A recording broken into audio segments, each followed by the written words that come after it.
आसानी से हम अपडेट मान लें ये तो संभव नहीं है।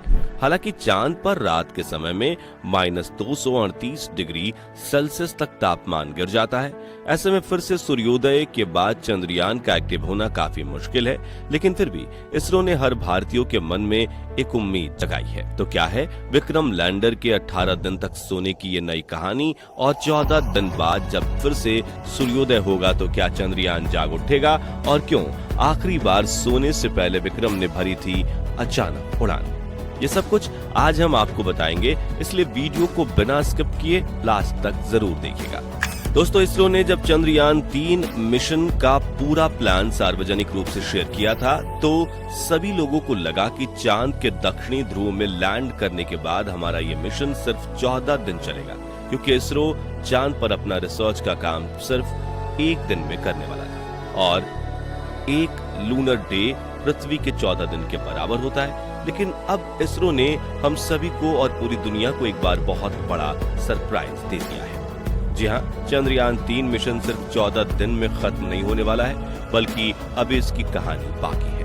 अब ये कैसे हुआ और विक्रम लैंडर ने चांद पर दोबारा लैंड कैसे किया, चलिए आपको समझाते हैं। दरअसल 23 अगस्त के दिन विक्रम लैंडर को चांद के दक्षिणी ध्रुव में जिस शिव शक्ति पॉइंट पर उतारा गया था, वहां उसका रिसर्च का काम 12 दिन में पूरा हो गया था। ऐसे में इसरो वैज्ञानिकों ने इसके साथ एक एक्सपेरिमेंट करने का सोचा। अब ये एक्सपेरिमेंट करना पहले से ही इसरो का प्लान था या इसको बाद में प्लान का हिस्सा बनाया गया, इस पर कुछ भी कहना जरा मुश्किल है। तो प्लान ये था कि विक्रम लैंडर के इंजन चालू करके इसको हवा में उड़ाए जाएं और एक नई जगह पर लैंड कराकर वहां रिसर्च का काम किया जाए। सोचने में भले ही सिंपल लग रहा है, लेकिन 3,84,400 किलोमीटर दूर पृथ्वी से बैठकर इस एक्सपेरिमेंट को अंजाम देना आसान नहीं था।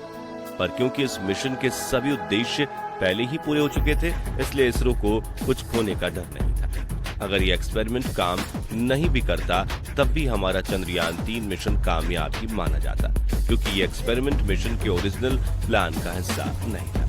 खैर, सब कुछ सोच समझकर सारी गणना करके 4 सितंबर 2023 के दिन सुबह के करीब 11 बजे इस एक्सपेरिमेंट को अंजाम दिया गया। इसके लिए वैज्ञानिकों ने एक बटन दबाकर या कहें कि कमांड देकर विक्रम लैंडर के इंजन को चालू किया, जिन्हें आप रेट्रो थ्रस्टर्स भी कह सकते हैं। इंजन चालू होने से पहले विक्रम लैंडर के सभी पेलोड जैसे कि चेस्ट, एल्सा और रंभा वगैरह फोल्ड होकर लैंडर के अंदर वापस चले गए थे।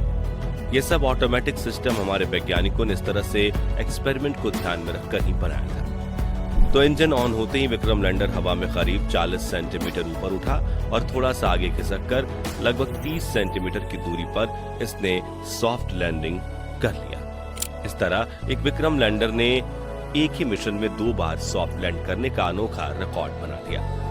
इस नई लोकेशन पर लैंड करते ही विक्रम लैंडर के सभी पेलोड फिर से बाहर निकल आए और उन्होंने अपना काम करना शुरू कर दिया। हालांकि चांद के इस हिस्से में रात बस होने ही वाली थी, इसलिए जल्दी जल्दी काम खत्म किया गया और लैंडर ने तुरंत ही रिसर्च का डेटा पृथ्वी पर मौजूद इसरो के वैज्ञानिकों को भेज दिया और फिर डेटा मिलते ही वैज्ञानिकों ने रात के करीब